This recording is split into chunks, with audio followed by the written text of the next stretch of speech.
Our mission is to establish forums for the promotion of communication and interaction among immigrant minority business owners. We basically work together, with common interests. As Dr. Wang has mentioned many times, we're all looking for that common ground, a way of being able to work together. And we have found that business is the place to do that, more than anywhere else.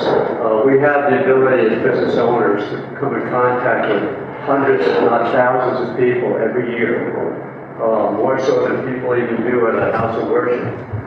And we've got the ability to influence people, we've got the ability to make an impact on the community as business leaders. I want to recognize some of our sponsors, our silver sponsors, which basically means they contribute a little bit extra financially. Lynn Slisher, Cadaver, Angel of Faith, Health and Wellness, Kip Dotson, A Moment's Peace, Salon Day Spa, Misty Walker, Awards National. Misty and Susan over there have a table. Make sure you talk to them. I've used them for several different organizations to have awards made. Beautiful.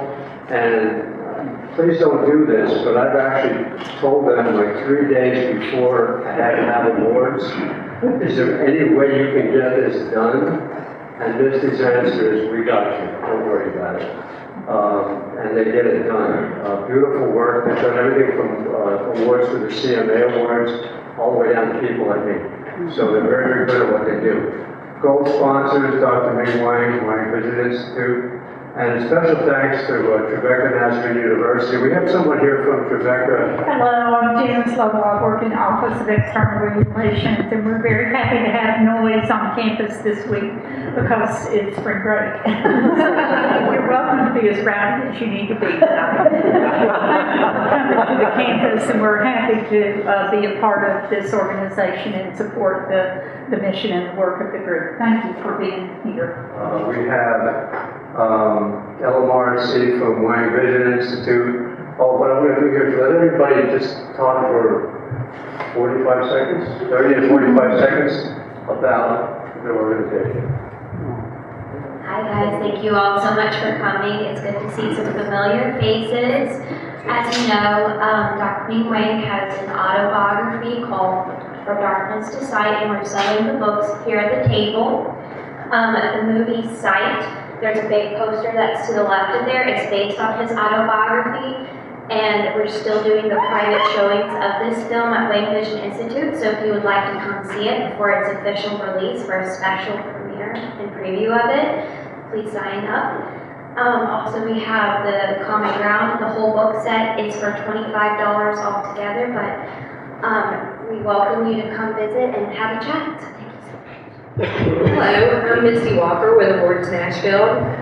We do awards and engraving, promotional products, in-house custom printing, signs and banners, anything you can think of with your logo on it. So if you need us, just give us a shout and stop by and see us tonight. How many been to summer camp? Come on. All right, how many have not? All right. The founder of our Barefoot Republic never went to camp.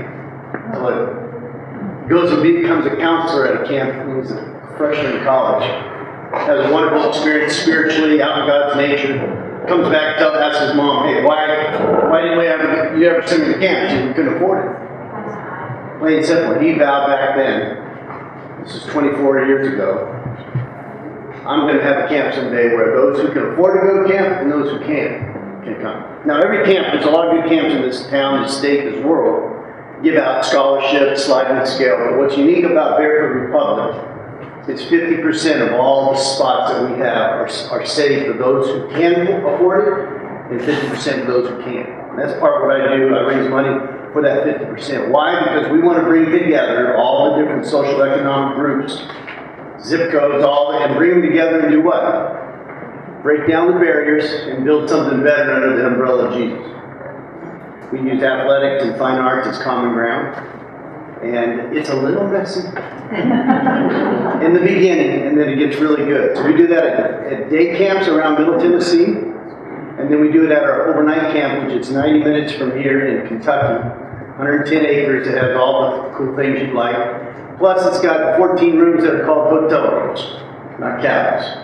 So when you rent our property out, when we don't use it for corporations, leadership groups, family reunions, school programs, etc. Even had a company up there the other day, just had a company picnic because we got all the toys to go with camp. So that's what Barefoot's about. And why barefoot? Well, if you take your shoes off, which I won't ask everybody to do, it's hard to tell who's who, right? Well, maybe the girls got painted toes, right? But it's harder. And that's what Barefoot does. It kind of puts everybody on the same plane, and we build something better. Thank you. Good evening. It says Jesse Garcia knows. Well, guess what? I ain't her. My name is Thomas Shepard. I'm with Pathway Lending. Jesse asked me to come in and talk to you all and tell you all the good news. I don't know if you've heard the news or seen the news. Last year, the mayor and the council allotted $20 million to come to Nashville small businesses. They assigned Pathway Lending to administer these funds. Last year, we did administer $9 million in small business grants. Currently, we're working on $9 million in small business loans. These loans are really exciting because they're 2% interest. Wow. Exactly. So, the requirements of the loans are you have to be in business since September of 2019. You have to be located here in Davidson County. This fund goes to businesses that made no more than $1 million in last year's revenues. So if you're interested, please go to pathwaylending.org and you can learn more about what's available and take advantage of this opportunity. So thank you so much for having me. And now we're going to turn it over to Dr. Wang and let him do his. Welcome. Good evening. Good evening. Alan was talking about the film. It's going to show you very quickly. No matter what happens to your life, your perception of life is the most important. And whether that's with sight or without, there's always something to be grateful for.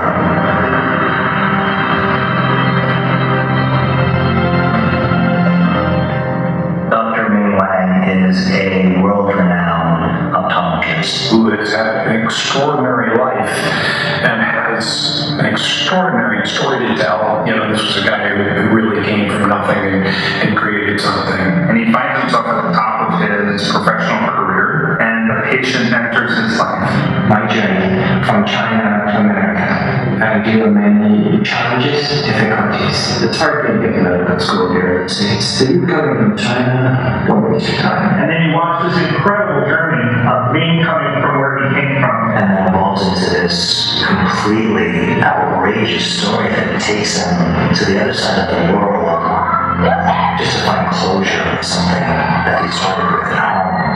An incredible story of a man who has gone through hardships that very few of us will ever endure. And his ability to put himself at risk is just unbelievable. Because sometimes life just beats us down. Literally into heaven. We all lose our way periodically. A great friend, somebody you can count on in those hours. There's some things in the past that I think get over. I'm sorry that I couldn't be there for you when we were kids, but I can be here for you now.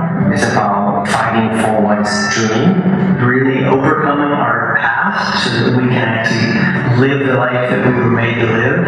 Picture ranking. Johns Hopkins, Harvard, wherever. You're going to do great things in this world. It's also an immigrant story. It's a great reminder that an immigrant story isn't a foreign story. It's a story of all of us. We all really do have a purpose in us that is meant to better the world, to make it a more beautiful, joyful place. I'm very happy to tell you that Universal Studios have just decided to release this film.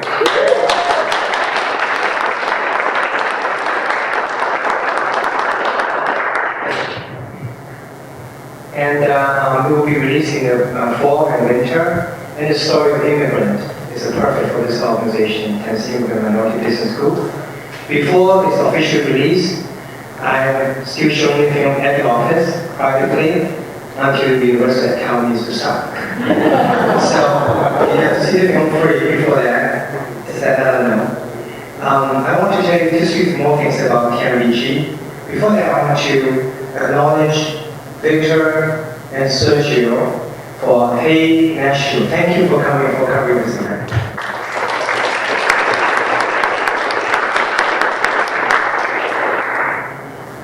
They're following the tradition of the great Elio Trevino, our finest strong supporter of TIMBG in the past. So in memory of Elio, and to support the Latino American community and immigrant and minority community.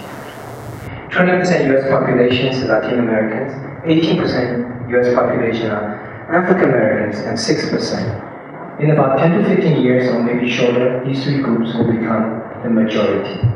Not only where we are, but also where we're going. The median age of white in America today is 58. Median age of Asian Americans is 29. Median age of African Americans 27, and median age of Latino Americans, I'm talking about citizens only, but even just including citizens, Latino Americans is 11. Median age. So not only where we are today, where we're going to be. So as a businessman and woman, if we can capture this opportunity, the rising market, the increasing market for our businesses in Latinos, African Americans, Asians, and white included, I think we'll be well off and give our business a tremendous opportunity. And that's what TIMBG is, and it's an immigrant and minority business group. Our primary functions are three. I want to recognize Diane Canada, board member, who put up this beautiful slide here. First is network. Grow your network, get advice to get ahead of your competition. Engage with highly successful, well-connected members, spanning culture, which is not engaged with you. Learn. Our quarterly forums are unique.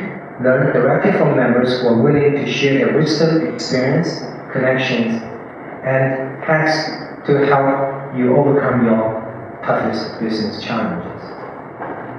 Expand. As the world stage become more accessible to small businesses, leverage relationships with other members who do business around the world to enlarge your own business footprint. These are the board members. We have 9, and if we could, when I point to you, if you could stand up, just say your name and what's your position in your company. Just very quickly. So, I'm Ming Wang. I'm otherwise known as the dancing doctor.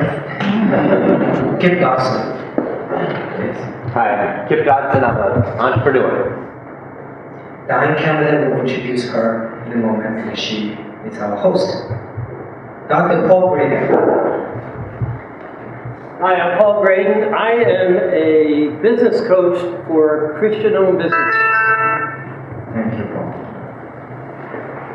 Nelson Morrow. Hi, I'm Nelson Morrow. I'm a fitness club owner in Nashville, Tennessee, and the master franchisee of Tennessee.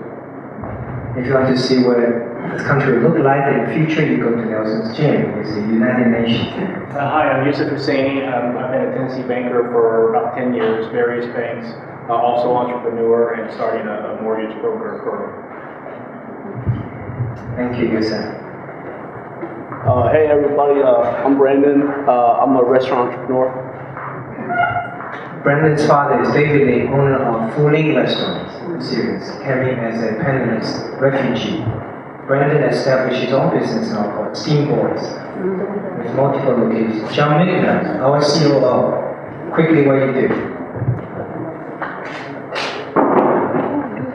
You named it, I do it. I partnered with another individual that could not be here tonight, Xing Lu. We have a company that helps companies provide better air, better quality air for small to large companies. We also do import and export. We're working on a deal right now that Dr. Wang knows about to be able to actually ship loads of grain to China from Tennessee farmers, Tennessee and Kentucky farmers. So it's a win-win for both situations, and that's one of the major things that we're involved with. Diane Kennedy is a board member She's the speaker founder of Ladies of America app. And today it's Diane's show, and here's Ms. Diane Kevin.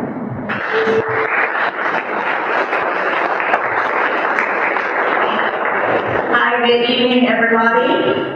So happy to have you with us tonight here at Tribeca, and we have got a wonderful panel for you this evening. We have titled this panel, Resourceful in Recession, and I felt like it was really important for us to look at women, because I know this is the immigrant minority business group, but we always usually think of ethnicities and racial differences that we have. But the women kind of get left out a little bit. And so as women, we're going to be representing the women minorities tonight. These are very high achieving women that I've invited to the panel, and they also happen to be very, very dear friends of mine. So the first one I'm going to introduce you to tonight is Portia Wells. And actually, yeah, let me bring her up. So Portia is a Nashville native, one of the few. She has been here for 27 years, actually no, after over 27 years. She views herself as one since she lived through 2 tornadoes, a flood, and a, what is this, a derecho? Derecho? What is a derecho? Originally she's from Northern Virginia, right outside of DC, but found Tennessee, and she went to college here at the University of the South in Swanee. So she started her career in banking in the trust department. She spent almost 20 years as a trust officer and worked at SunTrust, Traxon Trust, and Bank of America. During that time, she acquired the designations of Certified Financial Planner and Certified Trust and Financial Advisor. In 2016, she joined HMS Capital Management as the Director of Client Development and Family Wealth Advisor. As a partner, she now is able to work on the same side of the table as the clients who advocate for them. After advising a lot of clients through divorce, she obtained her certificate as a divorce financial analyst designation so that she could understand the financial pitfalls that can occur during a divorce, mediation, or settlement. Personally, she has been married for over 25 years to John, and her daughter Katie is grown, living in Atlanta, and is off the payroll. Y'all would please welcome Portia Wells.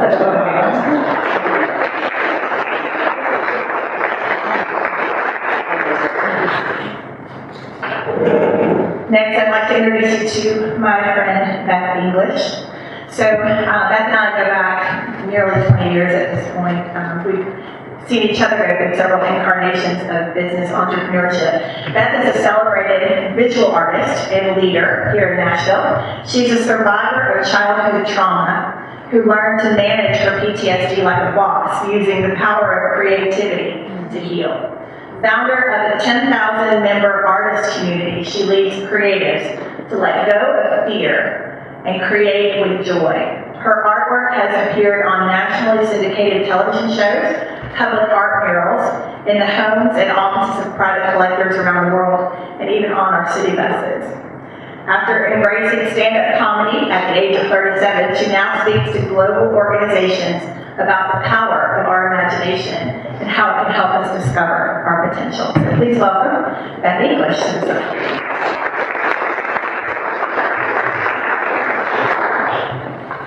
All right, and I would also like to introduce you tonight to my dear friend Jan Onstott. She's the Senior Sales Director with Mary Kay Cosmetics. She's my Mary Kay. Has been bringing beauty and blessing into women's lives over the years and across the miles in a career spanning 44 years and 4 states: Iowa, Texas, Illinois, and Tennessee. Prior to Mary Kay, she was a junior high school band director with a prayer in her heart for change so that she and her husband Mark, who was a high school swim coach, could start a family and live their priorities of God first, family second, and career third. Some of her career highlights: 16 appearances in the Circle of Achievement, with their highest team finishing almost $500,000 in sales in 1 year. 24 appearances in the National Court of Sales, finishing at number 8 in the company in 2022. And she's earned the right to drive 23 career Cadillacs. Her mission is to make an external, internal, and eternal difference in the lives of women and their families through her business with Mary Kay. Although she started her Mary Kay journey as an alternative source of income for her family, she now enjoys watching women step into excellence and grow to become leaders of other women. Please welcome Jan on stage.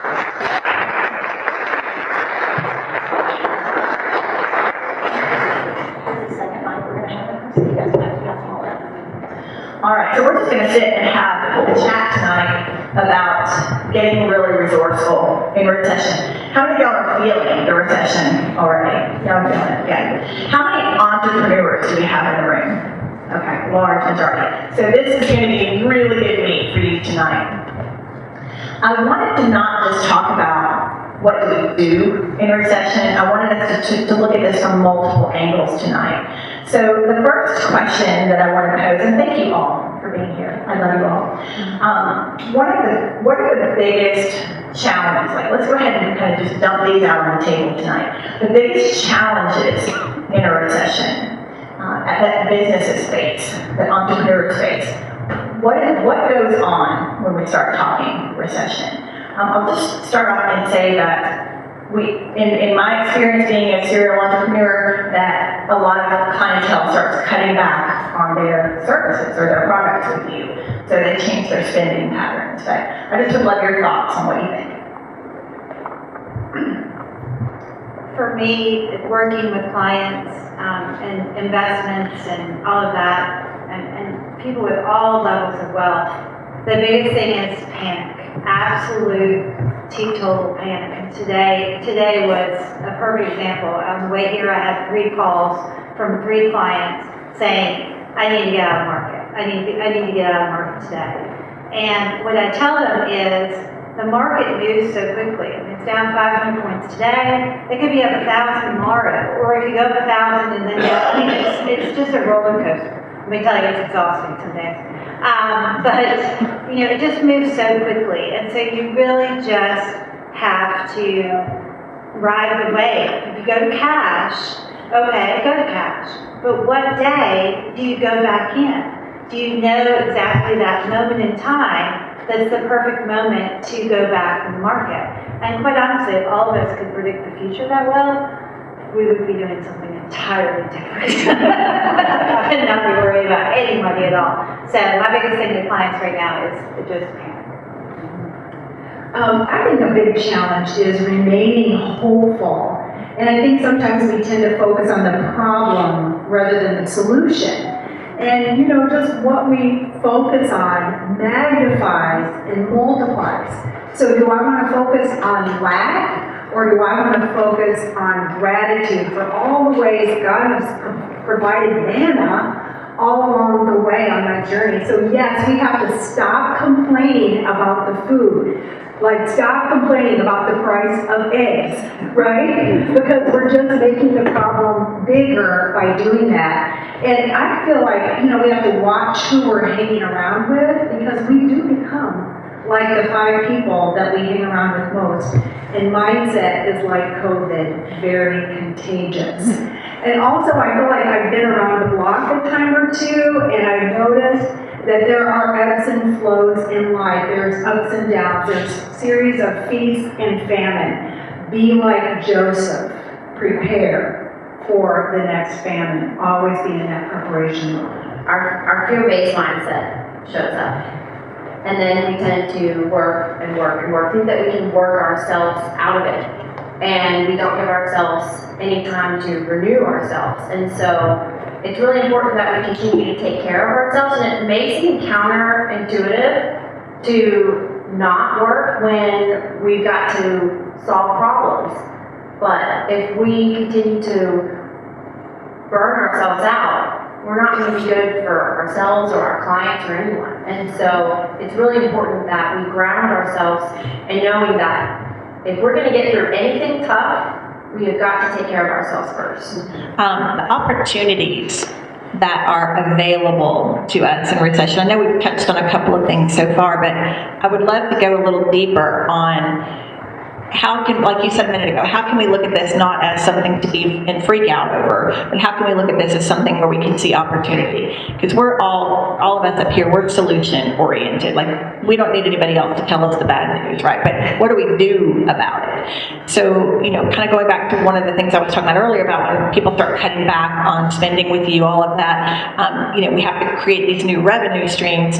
So I think thinking outside of the box, and we're going to give some examples here in a minute from our personal lives of how we've done that, but you know, obviously it forces us to get really, really resourceful, really creative. So what are some things that you think, and y'all can share that mic now, Dr. Mike just brought me this one. What do you think are opportunities that are available when we look at this big, scary monster of recession? Yes, I mean, it is a very big, scary monster, and you get overwhelmed, and you think, how am I going to move forward, and you know, what do I do? And you're watching, you know, your accounts go down, and you know, there's panic. There's a lot of psychology within money and money decisions, and so what I always tell people, and you know, of all ages, just teeny tiny steps forward make all the difference. I mean, just one little baby step at a time. You know, one of the reasons why so many people, when they retire, have such large retirement accounts is because the money's just been happening automatically, and you forget about it. You don't even see it through your checking account, so you don't miss it. And so I tell people, I'm like, just even $50 or whatever the number is that you won't miss every pay period, when it hits your checking account, automatically have it transferred to another account. And just let it grow and invest it automatically. And you would be surprised how that would start growing, and it would make a difference. And you know, with all the markets and all the craziness, the bottom line is your money will double every 10 years. You just have to be disciplined and consistent about it. It'll double every 10 years? Every 10 years. Wow. You just have to leave it alone. Therein lies the hard part, right? You just have to leave it alone. So I think an opportunity that's available during a recession is true self-development. We get to think a new thought. A friend of mine said over and over, it's a great day when you think a new thought. And we get to develop skills that we didn't know we had, new streams of income. I mean, Mary Kay Ash always talked about find a need and fill it. So, you know, look for what the needs are, and that might even lead you to a new stream of income. And we get to grow and become the best version of ourselves. I love that. Go ahead. Anytime there's something hard going on, we have to always look for the opportunity in it. Whether it is, how are we going to learn? How are we going to grow? Because other people that we're serving, they're probably having problems too. How can we serve them? And so for me, it's just, how do we ask so many questions and get really curious so that we're not just standing on an island all alone. Like, we're in the community, we're talking to people about what's going on, we're understanding the problems out there, that way we can understand the solutions that we can provide. Because we may have an offer, connecting it to an audience that doesn't work anymore because the climate has changed, right? The environment in which we do business changes. And so we have to always be mindful, is this offer the right offer for the audience that I want to serve? And you can always tweak it. That's the great thing about being entrepreneurs. You can just iterate a problem, through a problem until you create a solution that sticks, that really works, and that's a win-win for everybody. Yeah, I think we're on the same wavelength tonight. That's like what I had mentioned. That's what I was going to mention next is win-win scenario. So I think what I've observed from, again, being a serial entrepreneur, and then I was a consultant working alongside of women opening new businesses. I work with tons and tons and tons of people, teaching them from, when they come to me and they say, hey, I've got this great idea for a business, what do you think? And if I felt like it had legs, then we would go through the whole process all the way to the ribbon cutting, So I've seen it from every possible angle. And I think when we get into situations like this in the market, it's easy to just focus on ourselves, focus on our business, focus on what we need. But the best way to get your own needs met is to go serve someone else. So I think just reaching out and saying, how can I be of service to somebody else? You kind of get your mind off yourself for a while, and you step out and you look at what maybe somebody else needs that you could provide. And then it's like when we're in that state of spaciousness like that, and I don't want to sound too, woo-woo, but I'm just saying, like, our elevator is kind of at the bottom floor when we're in all that worry and stress and all that. We start to come up, kind of like you can imagine an elevator going up a high rise. We get up to the top floor, we get up to the penthouse level, right? And all of a sudden we can just see so much clearer, right? And so when we just come in out of that state of worry and up into that more elevated, spacious state in our mind, where we're taking our minds off ourselves and focusing on how we can be of service to someone else, then all of a sudden the ideas just flow. That's where they flow, is in the penthouse, not in the basement. So that's what I would share. Go ahead, Portia. Did I give you the question yet? Yeah. Sorry. Yeah, so I want to just kind of look next at, we talk about these abstract things, but I'm such a practical person. Like, I can't stand it when somebody says, oh, that all sounds, when I hear someone say this stuff, and it's like, oh, that all sounds great, but what do I actually do? Like, what do I actually do at the practical level? So maybe we share some practical advice for people right now. So the thing that I will say is that we spend more time working than we do playing. And it's not a bad thing, but because we spend so much time at our jobs, you have to be passionate about what you do. It has to be something that you believe in, something that gets you out the door and energized and all of that. And then beyond that, one of my favorite phrases, and my coworkers have heard me say this way too much, but it takes a village. And we've been talking about this too. It takes a village, both personally and professionally. we can't know everything about everything. So you have to build a village of people you trust, that have the expertise that you're missing, that can be mentors for you, that can be your cheerleaders, especially as women. I'm constantly leaning on other women to be my personal cheerleaders. And so you just have to, it's what makes you stronger as a person, as a professional, to just have that village to lean on. So being resourceful, what does that mean to me? Adaptability. How quickly can I adapt? How open-minded am I about new ideas or having a paradigm shift about things? And I think about an example in my business is during the summer, scheduling moms for an appointment. It's hard because they're in the kid-focused range. And so to think about, okay, let me go up 10 years.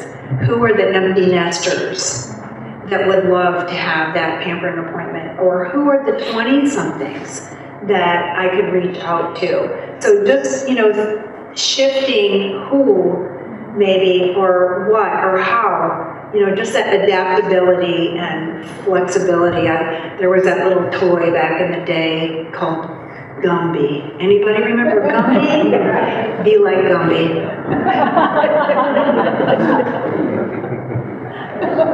Gumby, you brought him back, didn't you?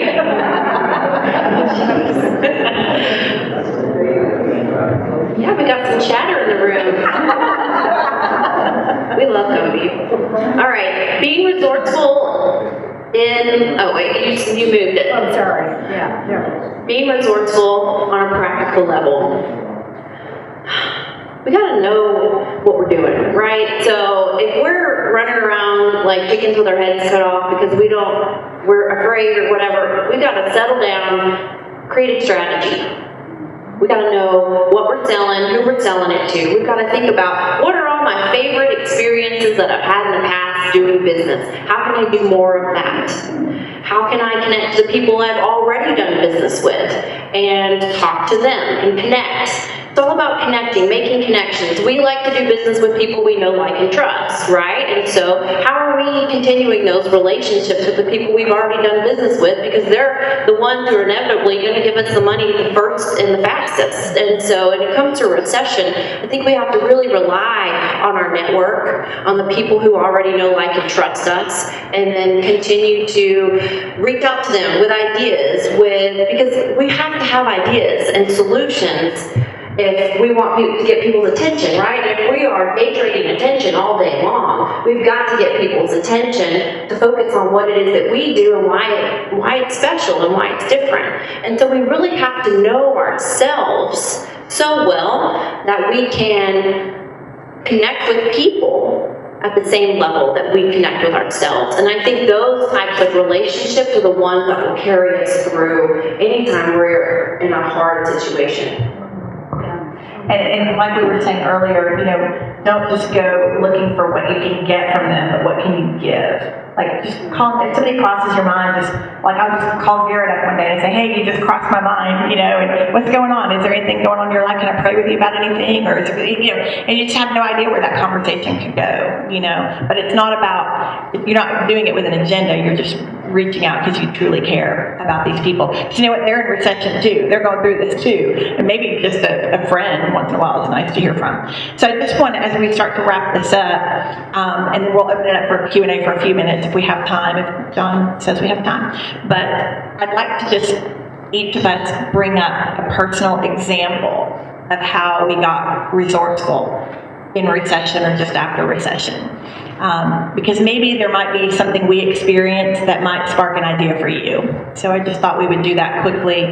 After the 2008 recession, when we all had that big housing crash and all of that, at that time I had a consulting firm, and I was working, we had grown. I had employees, we had more offices, and all of a sudden it hit.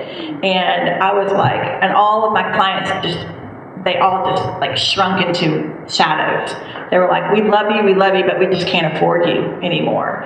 So I'm like, okay, what do we do? Well, my life has always been a pendulum swing between consulting and professional songwriting. That's always been, it's like, 1 year it's this, 5 years later it's this, 5 years later it's this. So that's just always been my thing. And I had finally come to terms with the fact that the songwriting was kind of over, like I was past that. And so I was really concentrating on building my consulting firm, and then it crashes right in the 2008 recession. Well, then I started hearing God tug on my heart, like, to go back into songwriting. And I'm like, are you serious, Lord? Like, I just made peace with that. But I've been walking with him long enough, I know his voice, and it was very clear. Well, here we are in recession, right? And nobody wants to come out and spend money on concert tickets and stuff like that right now. So what I did is I got very resourceful, and I knew that the resorts were really struggling too.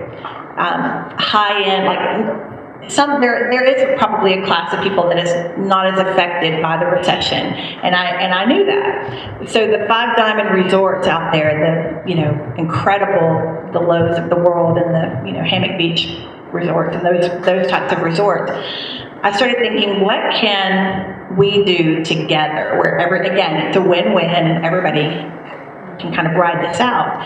So rather than just calling them up and saying, hey, you want a songwriting show? Instead, I went through their back end, the area where you contact them if you want to rent space, if you want to bring an event and you want to rent space. So I went into that area and I said, hey, this is the date I'm looking at, this is how many people I think we can bring, filled out all the questions, and then it got to the end where you could put some little notes in, and I said, we would love to bring this to your resort exclusively. We won't offer it within a 90-mile radius of you. We'll bring a round of Nashville's finest songwriters. This will be exclusive to your resort. We can build a package around it, couples, weekend, getaway. Anyway, dropped a few little nuggets in there, and I would get a call within 5 minutes. because they were struggling for business, right? They were looking for something new to differentiate themselves from their competition. And what we did is we would charge a $100 ticket per person. They'd get 50 of it and I'd get 50 of it. They'd put us up. I could bring an entourage of 12 people with me on the road, and we didn't have to pay a dime for our lodging. They covered all of our meals, and we brought them this incredible show. And they made money, we made money, and they had us back over and over. We were on a circuit doing these for 7 years before my show went to television finally. So that was one way to just kind of go in the back door where you solve a problem for them, they solved a problem for me, and it ended up working all out in the end. So that's just one example from my life. Okay, that series was like one of the coolest stories. I was sitting there thinking, oh, I don't want to go after Diane. What I will say is that COVID really changed me fundamentally, and I think it changed all of us. It really reset what was important in my life and what I was doing and how I was helping people. I do feel very called to help share any of my personal or professional experiences where it has to do with finances. Every single person needs it. And honestly, the social media, the TikTok, some of the stuff I see regarding finances, it just makes me crazy because it's either completely wrong or it's this much, but this much is wrong because it's customized for each one of us. Everyone has a different story, different needs, different path, all of it. And so, when someone asks me a question, there's always okay, well, let me ask you 3 questions before I answer that question. And so I really have shifted I'm trying to shift my business right now to helping people that are building their wealth. And when I say wealth, I mean just building the resources so that you can retire the way you want to retire. I mean, that's the goal. That's you have enough if you need to go to the nursing home. You have enough if you're going to live to 99. You just have enough. You don't have to make hard choices or, go back to work when you don't want to go back to work. So I just really feel called to help people, and social media is leading people astray. Everyone in this room can invest their own account because you have this and you can just do it. The youngsters don't want to meet boring old me to talk about stocks and bonds, but there's so many other topics around it that have to be discussed. I don't sell insurance, but I talk about insurance in every single conversation, whether it's liability insurance or long-term care or life insurance, and then how are your documents titled, and are you covered? Do you have a healthcare power of attorney? Is it up to date? Don't have all of your kids acting together because they will not make the right decisions for you. 3 siblings are never going to agree about mom and care. So, it's having all those conversations before things become an emergency decision. So, once again, I'm just really focusing on trying to steer my business that direction. Thinking about how I have been resourceful, I had to just sit down because I like to kind of minimize this, and I think about COVID too, because we learned a lot of things during COVID, but I just did what I had to do to shift gears, but I made this list, and I was pretty impressed with myself. Let's hear it. Okay, so my business has always been primarily face-to-face, but during COVID, I had to scramble to learn new platforms like Facebook, Instagram, Facebook Messenger, Facebook Groups, StreamYard, and Zoom, which I was already doing. That was just to name a few. I also put my former teaching career into practice to create the visuals for those platforms. I figured out a way to build relationships through a computer screen, because this is a relationship building business. I elevated my customer service with packages that made women feel special and loved. And I adopted the mantra, if you've got the cocoon, you better come out looking like a butterfly. And that helped women be reminded about the importance of self-care, and it encouraged my clients to focus on how they were going to emerge from this season instead of focusing on the season that they were in.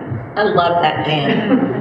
If you're gonna cocoon, you better come out a butterfly. I love that. It's so good. I've been very resourceful. I feel like my 20s and 30s were like a recession just in my life because I'm an artist, right? So, you know, the starving artist mentality, everyone will tell you, oh, we're a starving artist. And it's like, no, I'm trying to change that. I'm trying to figure out a new way. And one of the things that did happen to me that was probably the hardest time I ever had was I was laid off from my job. I was going through a divorce, and I had no money, no job, no idea how I was going to make it work. And that's when I just started thinking about, well, what are the things that people are asking me for help? And how am I helping other people? And how can I do this? And I started realizing that, because my background is in marketing and advertising as a early professional in my 20s. And so that's what I did. I put together a workshop, I sold it to the people that I knew, and I made the money that I needed to pay rent that month. And then I did it again, and again, and again, and I made it better and better and better. And then before I knew it, I had clients on retainer, I had income every month, I was building a model that was going to be sustainable, because if you're working on projects, then you're having to keep the pipeline full continuously, and that's not easy to do. And while you're still trying to serve your clients, you're trying to keep the pipeline full. And so I just got really curious, and I just went for it. And now that has launched me into a career where now I'm, you know, teaching workshops and facilitating large groups and speaking in front of large groups. And that was something I always wanted to do, like in the back of my mind, I could always see it, but I didn't know how I was going to get there. And at that time as well, I had already tried to be an entrepreneur like 3 times before that and failed. So I understood what it was like to fail and to try again and to fail. And if any of y'all are in that place right now or have been there, you are not alone. Just because you're an entrepreneur doesn't mean you're super successful, like driving fancy cars and all that stuff. Like, that's not really real. What's real is that we are nose down, grinding, just like every day. And if you believe in it, like you were saying, you have to be passionate about it, like you will come out of it, because it takes so much work that if you are not passionate about it, you will fail, because maybe you're just getting redirected into another direction that you're truly meant to succeed in. And so for me, it was just, what am I passionate about? How can I serve people? How can I build a model that's going to be sustainable over time, and just keep doing that and iterating, and then here I am 7 years later, and I'm still working for myself, so it's possible. I love that. I love it. I honor the 3 of you for coming here tonight to speak, and share your wisdom with everyone. And thank you for being dear friends and mentors and in the trenches with me so many times in my life. Yeah, when my show was TV, Beth actually helped me design the set for it. There's like I said, so many incarnations. And I just want to, before we open it up for Q&A, I just want to leave you with this. Don't think too that what you do is who you are. As entrepreneurs, like I had to really come to terms with the fact that if my business fails, quote unquote, I don't believe in failure, but it's more of a failing forward kind of thing. You learn or you win, But I was so attached to my identity in that work that I didn't know who I was when that work went away.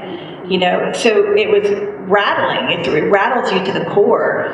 But I think that's very important for us to understand that just if your business fails, it doesn't mean you're a failure. It doesn't mean that you can't reinvent yourself. We've all done it here many times in many capacities, consultant to professional songwriter to in the political world. I mean, thank God I was in the music industry first, because it prepared me for the political world. In every way. But just just please, if there's nothing else you take away tonight from me, I want you to take away that if you, or if your business fails, it does not mean you are a failure. You can get up and you can start again, and it's okay. It's okay. There's my best successes have happened on the other side of my worst case scenarios. Thank you all very much.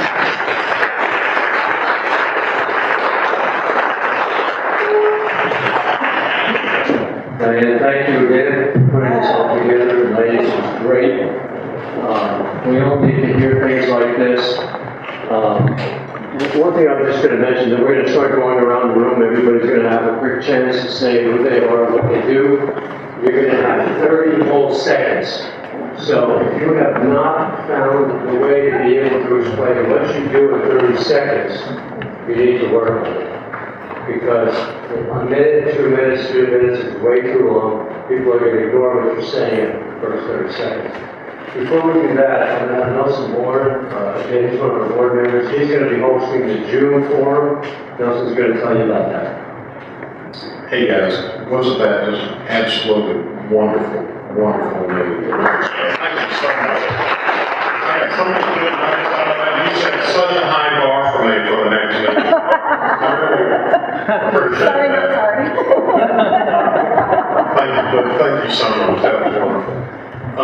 Guys, on June the 8th, I'm having our discussion, and it's going to be on what our future is. And our future is based on what our children are, and where our children are coming from, and what our children are going to experience in the next few years. So, the Tennessee Immigrant Minority Business Group, we're having a panel discussion on what businesses can do to contribute to our young people coming up, the next generation. You please don't invite you. You're there. You gotta be there. But I've got. If you go back, and I'm going to borrow Dr. Wayne's slide just a minute, and you don't have to put it up, Dr. Wayne, but people that look like me are going away. The future in growth, and the future of growth is our businesses, right? Okay. We have an obligation to minorities and immigrants. Here we are, right here. Average age of white guys, 50, by the way, I'm an immigrant. I'm second generation off but 58, 29, 27, and 11. This is where our future is in immigrants and minorities. This is where our future workforce is. We have a responsibility as business owners to help bring them along. What can we do? We're going to talk about what businesses can do on June the 8th. Please, I invite you to be there and come with lots of questions and come with open minds. And we're going to do things, we're going to have some surprises for that night too. So, I just want to invite you all to be there. Thank you again so much. And okay, now we're going to start back here, but I just want to mention one thing that I always do, and I forgot to mention this before. If you are not working with people from the various cultures, you're missing out on at least 50% of business opportunities in this country. Taiwanese, Chinese, Japanese, Hispanic, you name it. You need to be working with those folks. Anyway, we're going to start back here. Just, again, give it 30 seconds. Hello, my name is Jen Wei. I'm the pleasure and honor to be the new assistant to Mr. John Wong. During my spare time, I run a think tank, really. It's built by a group of scholars that I've met and worked with during university. And we do all sorts of things. So during the last meeting, our primary thing is biofuel, essentially on industrial scale. So that's our chemical industrial division. And since the context of today's meeting has changed a little, we also like to provide that we also do education, art, and the kind of pedagogic and philosophical theories behind that. So glad to meet everyone, and hope we can work together. Hello, everyone. My name is Gilbert Ramirez. I wish these ladies were around when I had my business in New York, because I went through many hurdles and fell a couple of times. And those advice would have helped me a great deal in the beginning of my business to be successful. But I did that finally, at the end I did. One thing is most people wonder about my accent. I'm originally from New York, from the South Bronx. And I was blessed to be here in Nashville to follow my kids because I didn't want to be a long distance dad. I joined the police department, which is Metro, and now I'm retired.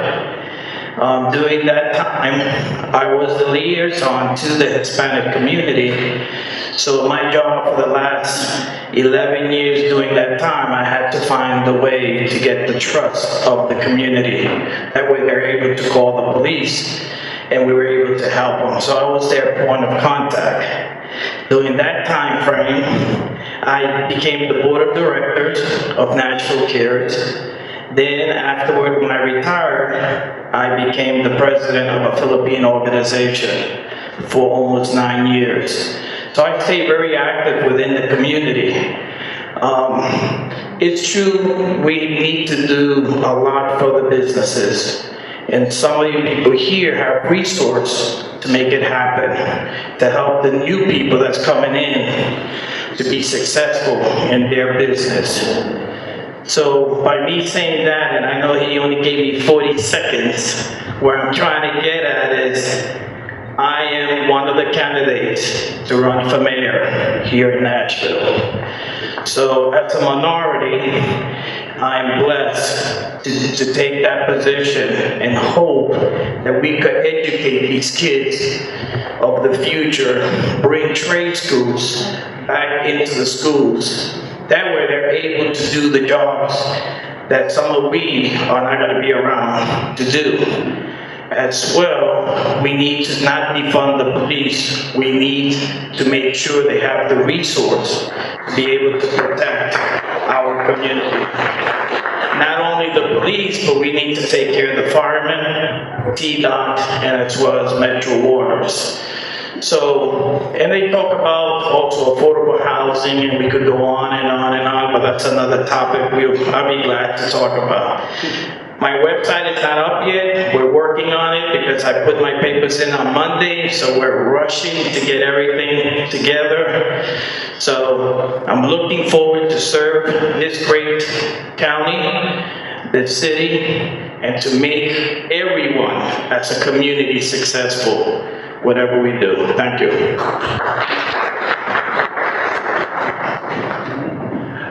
Again, everybody knows who I am. I just have to say one thing. John gave me the evil eye when I raised my hand that I work for an Egyptian business. The guy who owns Hot Wings on Bell Road is an Egyptian, and yes, I work with him. So, again, if you come to Fitness 1440 on Metroplex Drive, it really is the United Nations of, it's an amazing place just to feel the energy from so many different cultures and diversity. But I'm gonna let Jay tell you. Jay is my vice president, and I'm gonna let him tell you about what we do. Hello everyone, it was nice to be here today. I learned a lot. I took a whole page of notes and I'll review them tonight. My background is I'm retired from the military and I've been in business my whole life, had my own company. I decided to hitch my wagon to Fitness 1440 with Nelson. And now we have all very much locations around Nashville, as well as we open more locations because we own the franchise. We're in the community. When they say we are the world, we have the most populated Latino community in our gyms, Middle Eastern. You wouldn't believe it. So that's what we're doing in the community, and we're reaching out. You know, I'm setting up times where we go. Our members, as well as our staff, go feed a day of feeding the homeless at the Nashville Emergency Center. So if you never want to get a training, we have 3 free sessions where you come in, show you what we're all about, give you a tour. Thank you. I'm Joan Gassett Hunter. I want to say thank you for inviting me to this, Dr. Wong, wherever you are. And for Ella, her graciousness and taking care of me throughout this process of learning about the Common Ground Network, which is one of the reasons why I'm here. I want to thank the ladies who educated and shared their stories on the panel tonight. I really hear you from the heart as a woman and for a lot of other different reasons. I am a contractor. I am not a business owner, and I am a longtime employee of the clinical science world. We run pharmaceutical drug trials to give you new drugs. Hi, I'm Erica Williams, owner of BPS Wellness Center here in Midtown Nashville. I am everything I would say massage and energy work centered. So those of you that have been watching me walk around with this nice little piece here, this is what keeps me grounded as well as keeps me energized. So as I always tell people, if your muscles are a mess and your energy is a mess and you simply want the best, call Erica at BPS and I'll take care of the rest. Hello everyone. Oh, sorry, I'm already loud. I need a mic. Hello, I'm Dr. Julie White. I'm a non-set chiropractor at Evergreen Chiropractic on Music Row. A lot of times you hear chiropractic and you think aches and pains. Yes, I get rid of your aches and pains, but a lot of my time is spent educating my patients about other things. So yes, I can get rid of your aches and pains, but also I help patients every day think better, sleep better, digest better, all the things, right? Whatever you come to me for, I can help you live a better life at whatever age. I see people from the womb to the tomb, right? Everywhere in between. So I would love the chance to take care of your families. So I'm Dr. Joy White. I'm a non-state chiropractor at Evergreen Chiropractic on Music Row.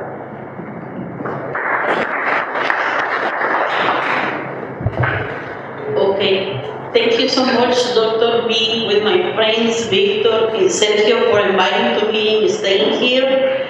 And you know, I own the small business. The name of the business is Olive Plate. I collected the China for 21 years. In the 21, I opened the business because one day I got to the church. I don't know what happened, but I said, God, please give me the opportunity for open my business. And 2 years before, I working with inventory and making some rules for my hiring people. And after the day prayed the church, the next day 9 a.m. I had a new customer. To the same day I had celebrated 20 years in America. And you know, I called to the people for open my business and he said I had time 5 p.m. I called my husband said, because before my husband said no open business, make him very crazy. And after I called him and he said, yes, I go with you. I talked to my son because I'm mother for a special child, I have only one. I talked to him about that because I want to put on the business in his name. And he said, yes. Okay, I go to the bookkeeper and he checked it and he asked me, you have the name? Yes, I have the name. He said, it's too long, I don't care, because this is a creation for my mind, my heart, and God thinks. Okay, he said, okay, I put it on and check it out. So somebody had the same name and nobody, okay? And ask him what you need for open the business. He said, okay, the paper with the other money. I look at my husband because I don't have money in this moment. And he said, no need the cash, I need the credit card. My husband in the moment give it to me. You know, the moment your business is open or the decision for you is God, you know? Because if you put it on in God's hands all your life, He easy give to you everything. The other thing is you give, not thinking what you back. The other is share the time with others need help. Because I'm learning about the business in America. I business administration of my country, but I need learning about that. And I worked in the bank for 10 years, but now it's go back using computer, using all the social media sometimes not easy. This is the reason I encourage all the new generation for open mind, learning a lot, and put in God's hands everything, the life making easy for everyone. Thank you so much. Thank you. My name is Philip. I moved to the United States in 2014. I come from Egypt. I don't have no English when I came, but by grace of God, I go to college here, get my citizenship. I'm working in the IT field right now. I'm looking to start up businesses and like slash business and network. Thank you. Hello, I'm Michael Croft. I promote health and wellness. If you need to get a little extra energy in your step, let me know.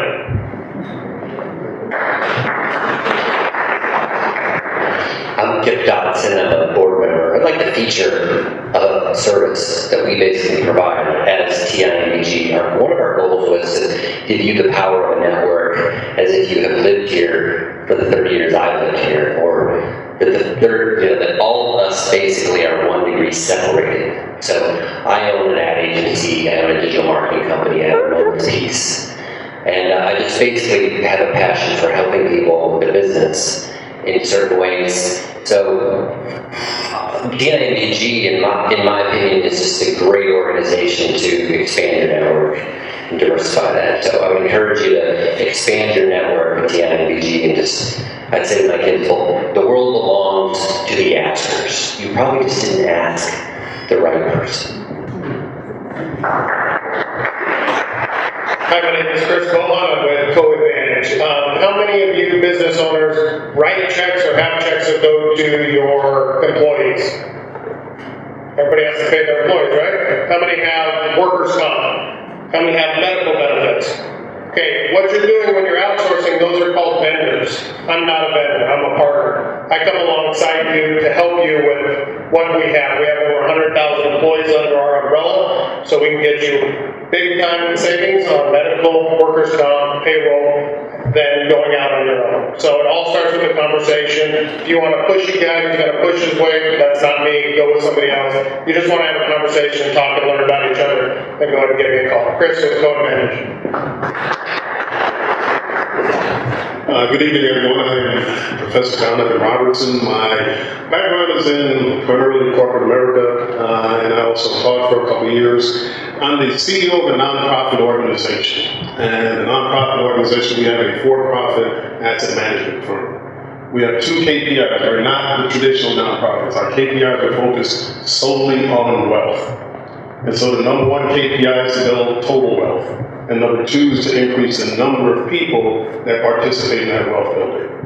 And so if you think about it, one thing that our goal is to go into poor communities, and we're going to gentrify those poor communities. But gentrify them in such a way that we work with the human capital, people who are there to develop that human capital, so that when we gentrify, we don't displace the individuals. And so that we bring the investment capital into these communities to address these social issues that have been lingering for a very, very long time. We bring the capital in, provide opportunities for wealthy people to get a return on their investment, provide opportunities for the community members in those communities to also be investors and get benefits on multiple levels as they drive improvement within their community.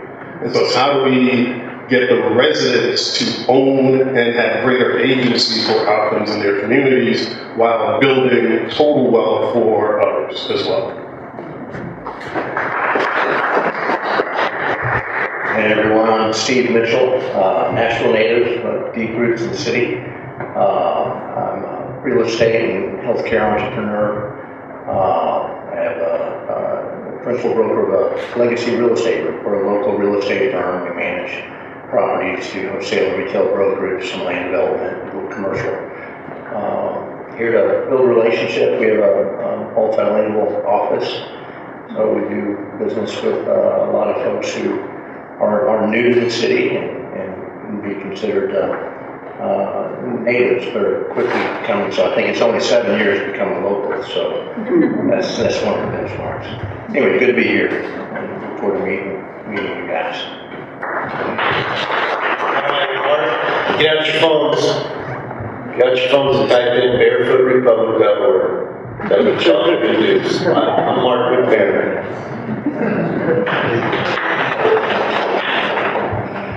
I'm Neil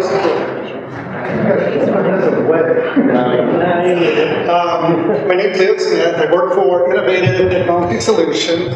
We're an IT consultant. We focus on business processes, things like the focus is primarily on how to make your business more streamlined, more efficient, using what you currently have and then figuring out what you need to make your business better.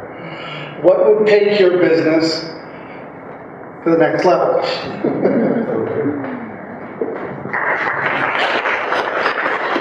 Hi, my name's Sue Smith, and I am a Kingdom Living coach. I work primarily with women, and I help them to understand who they are created to be, their unique, authentic identity, and then to discover how their own life experiences, their skill sets, and their giftings lead them to their passion and their purpose, so that they can be the best person they can be. Hello, my name is Neil Coates, and very glad to be here, a guest of Dr. Ming Wan, which I'm sure a lot of you are. Basically, I'm a musician, surprise, surprise, it's Nashville, and I'm a pianist and a composer. My particular field is more in the area of writing film and TV music, anything that goes with video. Anything that goes with video, whether it's a commercial or a trailer, dramatic stuff, you know. I'm hoping to be the next John Wayne. We'll see, but that's what I do.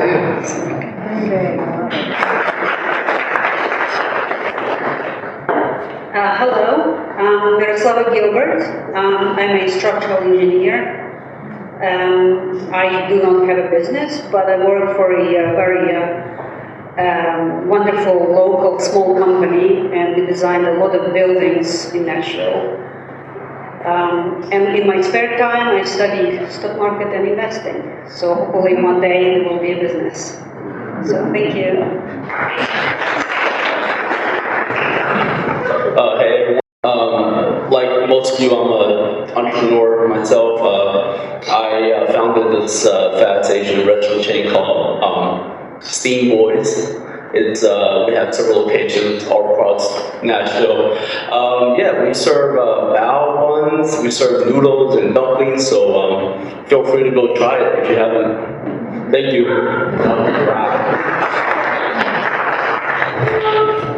Hello everyone, my name is Atit Upadhyay. I am a financial analyst for a software sales company focused on contract implementation and revenue recognition. First generation immigrant from India and a good friend of Brandon's as well, so looking forward to meeting everyone and networking. Hi, John Lavender. Thanks, David, for bringing me here today. Thank you, ladies, for the presentation tonight. And I need one of those books. I am a 21-year veteran in the loan industry, mortgage industry. I have my own branch here in Nashville, and I specialize in actually paying my real estate agents that bring me deals. I can actually do it legally. I figured out a way to actually do that. And I'm also I'm dual licensed. I'm a real estate agent as well. And so buy and sell properties. And my ask is that I'm hiring loan officers, and I'm building a real estate team as well. I'm looking for people that are bilingual. I'm looking for people in, like you're saying, minorities, so I can reach out to other communities in the loan officer industry and in the real estate industry. Hi, my name is David Thompson. My company is called Building Hope. Anything related to a building. Does anybody live in a building, work in a building, worship in a building, or play in a building, or exercise in a building? So I do everything from construction to management to anything that can go on with that building. And I'd love to talk to you, get to know you a little bit better. Thanks. Hello everyone, I'm Alex Okago. I am a technology entrepreneur. By day I work as an IT analyst for Sony Music. There's plenty of those in the music industry, believe it or not. And looking to network with everyone and excited to see what comes this year. Thank you. Hello, everyone. My name is Jeff Jenkins. This is David Staten. We're partners in the family food ministry out of Tullahoma. You talked about the business part of the recession. We deal with the people part of the recession, the ones who no longer can afford food on their tables, children to feed, and they can't. They come to us. We feed about 2,000 families a week, every Friday. Tomorrow's a busy day for us. We do 100,000 pounds of food a week. We don't throw anything away. We give it all away. So anybody who needs our help, come to us. We're online, familyfoodministry.com, and we'll be more than happy to help you.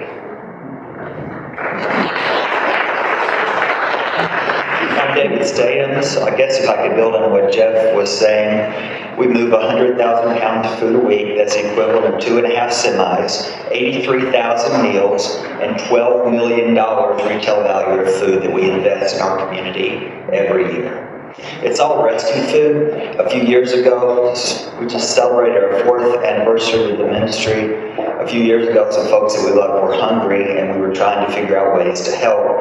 COVID created new opportunities for us. We went from dozens of families to hundreds of families to thousands of families overnight. And we had to learn how to love, to think outside the box, and to try to be like Jesus. We learned that people value accomplishments, but God values relationships.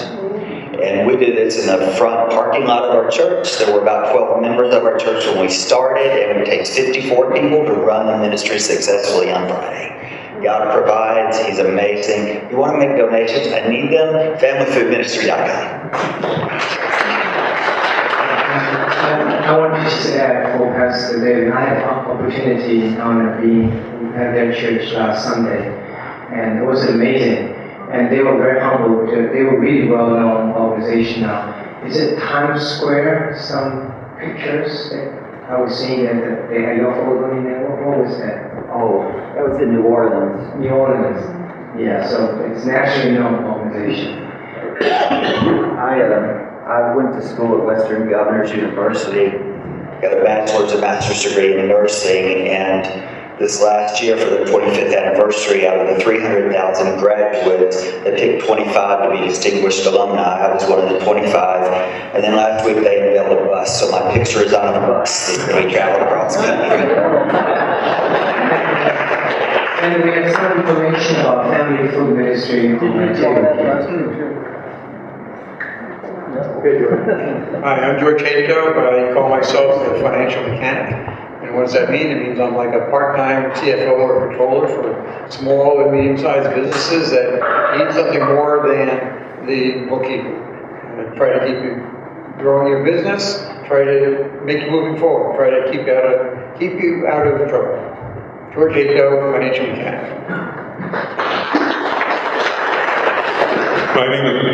My name is Bruce Leffler. I had a unique opportunity to create my own job at Disney World to improve the service that we provide to our guests. And now I train hospitals and companies on how to improve service and how do we show an interest in the people that we work with. So.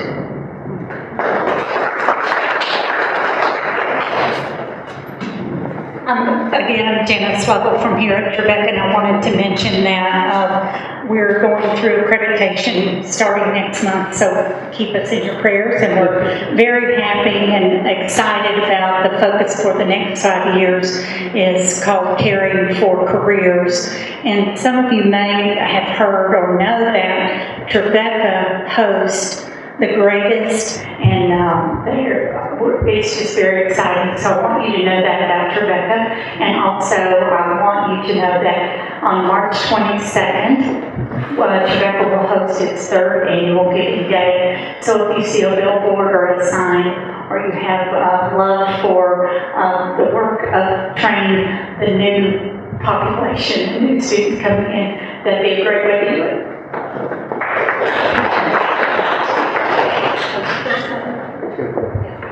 Y'all heard enough of me, but I'm not forgot to mention this. If any of you are interested in the Lady of America teaching that I did, we're going to be actually doing a really neat retreat at Barefoot Republic. So Mark and I teamed up.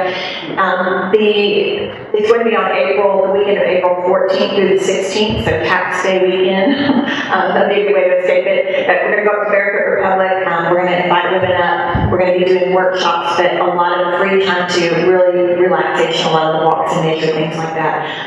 And I've got flyers over here on my Lady of America table if anybody's interested in joining us. Thank you. Oh, thank you, Dr. Wayne. I am fun to be with Jan Onstad, independent beauty consultant and sales director for Mary Kay Cosmetics. I bring beauty and blessing into women's lives through a fun, free transformation makeover session for skincare and color. And guys, I got you covered. I can help you be the hero of the holidays with my gifting service. Again, I'm fun to be with Jan.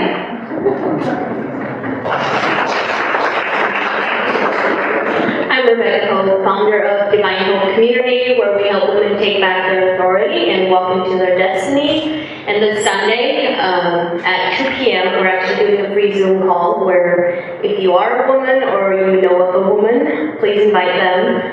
We're going to be talking more about what Divine Hope is and how you can be part of it. If you want to sign up, just meet me afterwards and I'll get you that information. Oh, and I always forget, people say I need to say this more often. I grew up Amish, and I have a book called Beyond the Brokenness.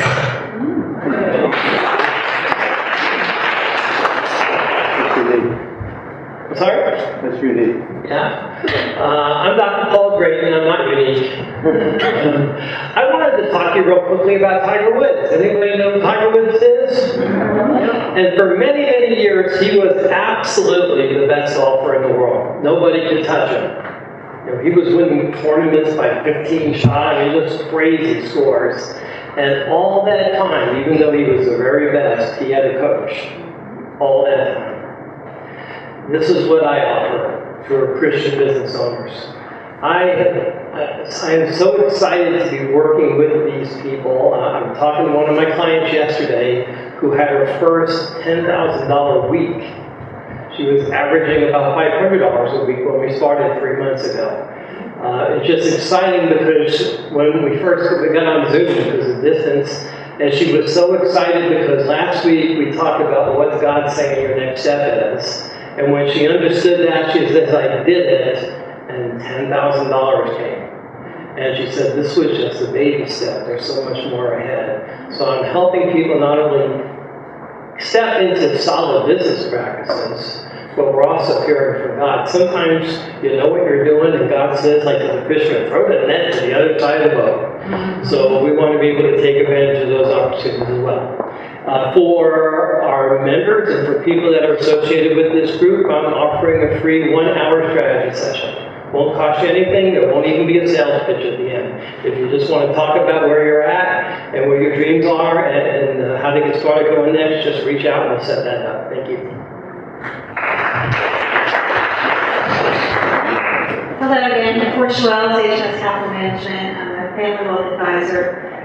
We manage portfolios, but thankfully I'm not the one picking stocks and bonds. We have people in the office doing that, way too OCD make those decisions.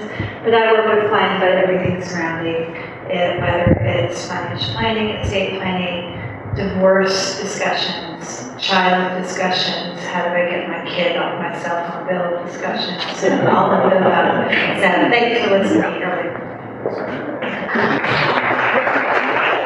I'm Beth English, founder of the National Creative Group, keynote speaker, and I teach people how to connect their creativity so that they can be more successful in their life. And so I host events for boards and corporate groups and retreats and all different things like that. So if you have an organization that needs more creativity, let me know. I'll be here after the meeting. Thank you so much. Good evening, y'all. My name is Garrett Floyd, and I do project management as my day job. That's not why I'm here. Might be a little bit of a buzzkill, but I'm chairman of the Nashville Young Republicans. And I'm here because I want to grow my network, I want to meet more people, I want to be able to provide my members with connections that they need to get more involved in the community and know who's doing stuff in our community. And beyond that, I want to have conversations with y'all to better understand how to make small businesses thrive in Nashville. So, hope to meet you all. All right, my name is Lamont Hamer.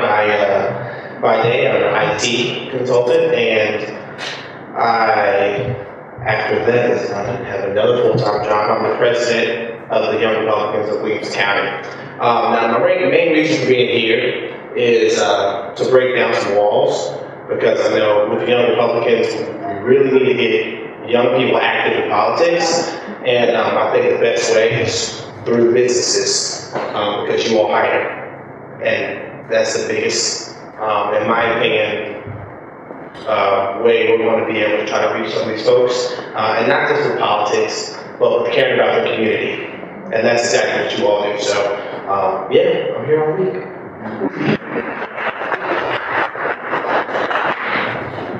Howdy, y'all. I'm Joey, similar as the spine coach right here with the Montgomery County Young Republicans, their chairman. Day job is a political consultant, so all of you as business owners, whenever a politician comes to you asking for money, it's because I told them to.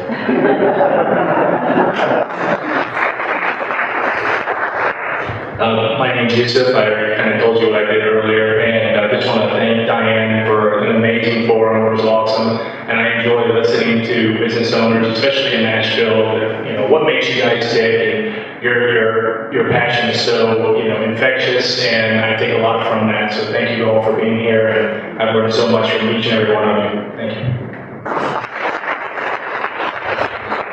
Thank you. I'm a little bit shocked. We're only 5 minutes over. I thought we would go way over here. I want to thank everybody again for coming tonight.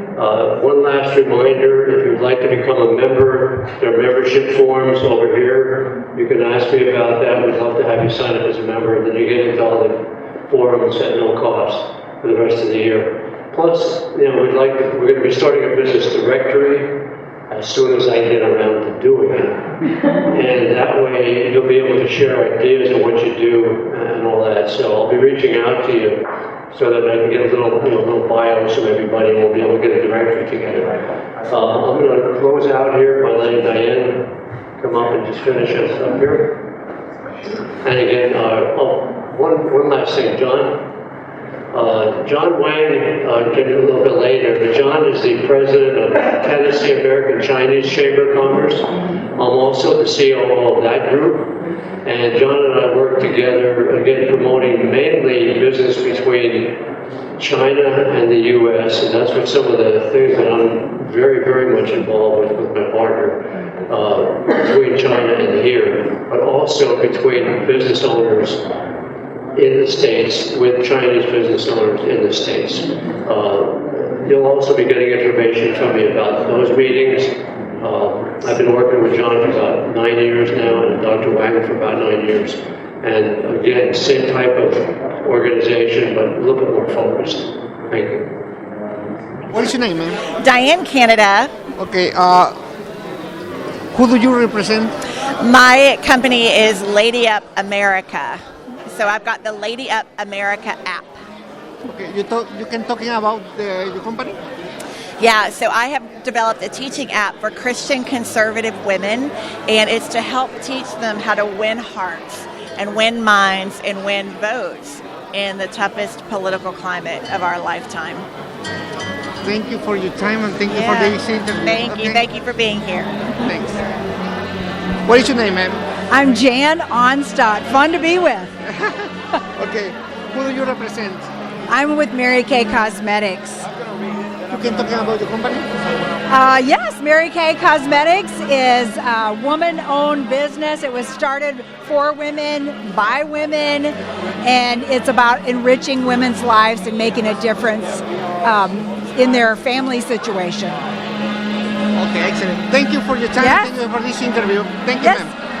Hi, doctor. How you doing today? Good, Sergio. What you can say about this event?